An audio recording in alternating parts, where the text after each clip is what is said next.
Hi friends, welcome to balakavi channel. Sweet கலுக்கு ready பண்ணக்கூடிய ஏலக்காய் பொடி எப்படி செய்யறது? ஹோம்மேட் ஏலக்காய் பொடி தான் இன்னைக்கு இந்த வீடியோல நான் ஷேர் பண்ணியிருக்கேன். 35 கிராம் ஏலக்காய் இன்னைக்கு நான் ஒரு கனமான கடாயில எடுத்துக்கிறேன்.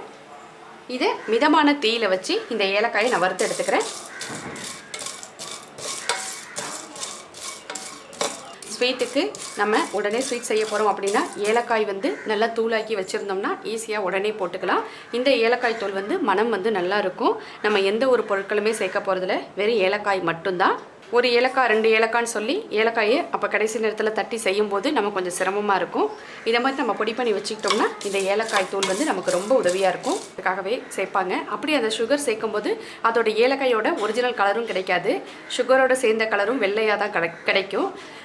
அந்த சுகர் சேர்த்த ஏலக்காயை நம்ம வந்து வெரைட்டி ரைஸ்க்கு எதுக்காவது ஏலக்காய் சேர்க்குறோம் அப்படின்னா அது சுகர் சேர்த்ததுனால அதை நம்ம சேர்க்க முடியாது.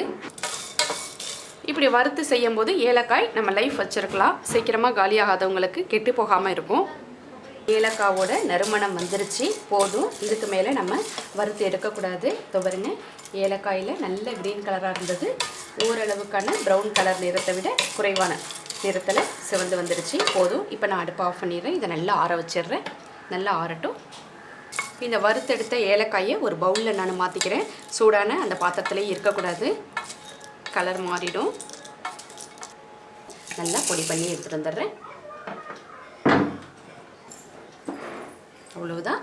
நல்லா நைஸாக பொடி பண்ணி ஏலக்காவை நான் எடுத்துகிட்டு வந்துட்டேன்.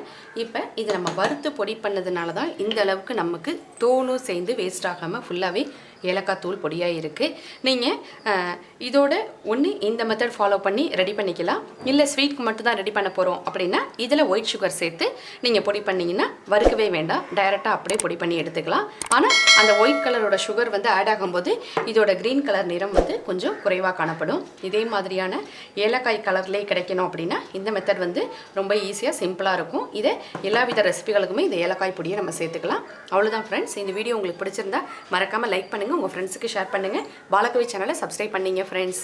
தேங்க்யூ ஃபார் வாட்சிங்.